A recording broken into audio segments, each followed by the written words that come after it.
Hi guys, Laurie Rogers here, and in this video we're going to talk about inspections.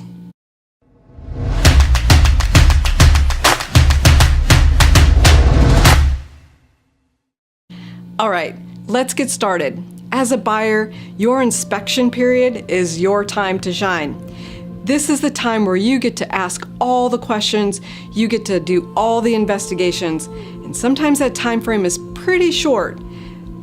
Maybe 10 days to 17 days. So we got to get on it. We've got a lot of things that we need to do. First step is a good home inspection. Think of this as your general physician. They know a little bit about a lot of things. So there may be some things that the home inspector finds that would require some additional inspection. Maybe you want to also have a pest inspection done, a roof inspection. Is there a pool? They would want to inspect that as well. You don't want to just assume that because it's nice and bright and shiny and sparkly that the pool equipment works the way that it should. And a lot of people overlook that. They just think that the pool it looks clean, so it must be working fine. And that's not always the case.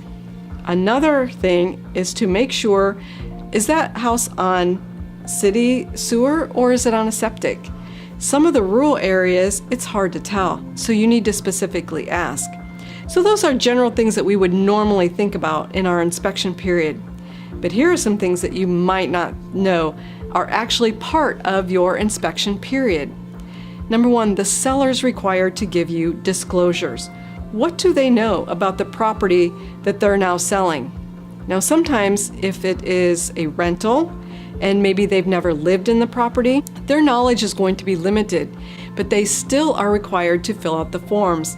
But it might just say on there, have never lived in the property, have limited knowledge.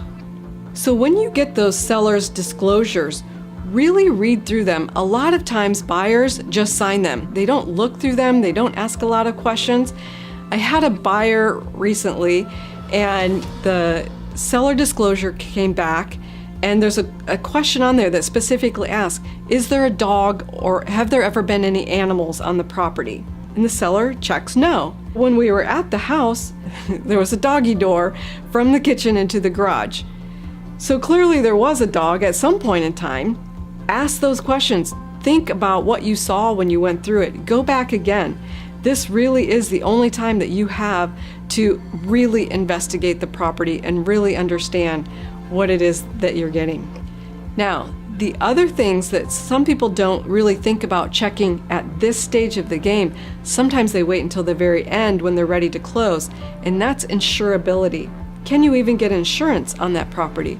And you might think, well, why wouldn't I be able to get insurance? Well, we live in California, and as of right now, in August 2018, a lot of the state is on fire. And so there are some areas where insurance companies simply aren't writing policies any longer. Another reason that a property might not be insurable is if they've had too many insurance claims in their history. Maybe they had a water leak, they had a small fire, they had a break-in, things like that. And all of those things are kept in the history of that insurance policy, even if it's through a different company. Maybe they're insured through State Farm right now, and you're looking at going through Allstate. Allstate still has access to the history of that property, and they could say, you know what, the risk is too high, we're not going to insure it. So make sure that you check the insurability during your inspection period, not right before you get ready to close. This is your time to really investigate the property and make sure that you're completely comfortable before you release your contingency of having done all of your inspections. I'm Laurie Rogers. Thanks for tuning in, and be sure to subscribe. That way you won't miss any of the information that I'm providing. And I'll see you on the next video.